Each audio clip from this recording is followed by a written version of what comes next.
ने दिखा दिया है कि आंदोलन कैसे किया जाता है, प्रोटेस्ट कैसे किया जाता है। लोगों को जगाने का एक इंसिडेंट बहुत भयानक हुआ, गंदा हुआ, सब कुछ हुआ, लेकिन लोगों को जगाने का काम आज के प्रोटेस्ट ने किया है। कुछ दिन पहले अभी मैं डिस्कस कर रहा था कि स्ट्रीट पार्क पे भी एक रेप हुआ था कार में ही, और उसके बाद वो सारे जितने भी अक्यूज थे वो बाहर हैं, उसके बाद भी कोई आंदोलन नहीं हुआ। लेकिन आज के कार्ड ने न सिर्फ कोलकाता, न सिर्फ पश्चिम बंगाल, पूरे इंडिया को दिखा दिया है कि अगर कोई डॉक्टर्स नहीं, ये पूरे जम्मू कश्मीर की बात है, और ये पीपुल्स मूवमेंट था, मुझे नहीं लगता कि ये सिर्फ डॉक्टर्स का मूवमेंट था, और ये कलकत्ता का इतिहास रहा है।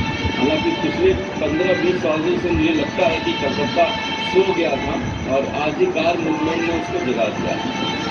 চিকিৎসক পাকিস্তান একেবারে আরজিকর আন্দোলনের পাশে থাকার বার্তা দিয়েছেন। যে জুনিয়র চিকিৎসকেরা প্রথম দিন থেকে আন্দোলন করে যাচ্ছেন তাদের